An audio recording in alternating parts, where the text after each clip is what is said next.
तर हे hi guys, तर तुम्ही बघू शकता मी पावभाजी बनवत आहे. स्वच्छ असं भाज्या सगळ्या धुवून घेतलेल्या आहेत मी. कुकरमध्ये लावायचं आहे, शिजवून घ्यायचं आहे भाजी सगळी. सो त्याला मॅश करून घ्यायचं आहे छान असं बारीक. मॅश केल्यानंतर तेल टाकलेलं आहे. थोडंसं त्याच्यामध्ये बटर टाकायचं आहे, पण तूप टाकलं आहे मी त्याच्यामध्ये. त्याच्यामध्ये जिरे टाकूया थोडेसे, कांदे टाकायचे, छान असं ब्राऊन होऊस्तर भाजून घ्यायचं आहे त्याला.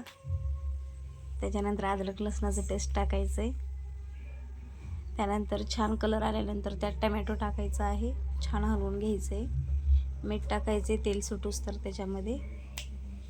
मग धनिया पावडर, हळद, गरम मसाला हे सगळं टाकायचं, लाल तिखट मसाला.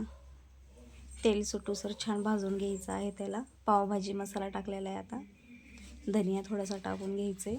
सो त्याला छान असं हलवून घ्यायचं आहे. मग पावभाजी टाकायची आहे शिजवलेलं. छान पाणी टाकून त्याला छान ढवळून घ्यायचं आहे. मग नंतर इकडं आपण पाव भाजून घ्यायचे. थोडंसं तूप लावलेलं आहे. छान त्याला कलर येऊस्तर भाजून घ्या. भाजल्यानंतर तिकडे मी भाजी पण हलवत आहे, दोन्हीकडे हे बघत आहे मी. सो बघा कशी भाजते पाव झालेली.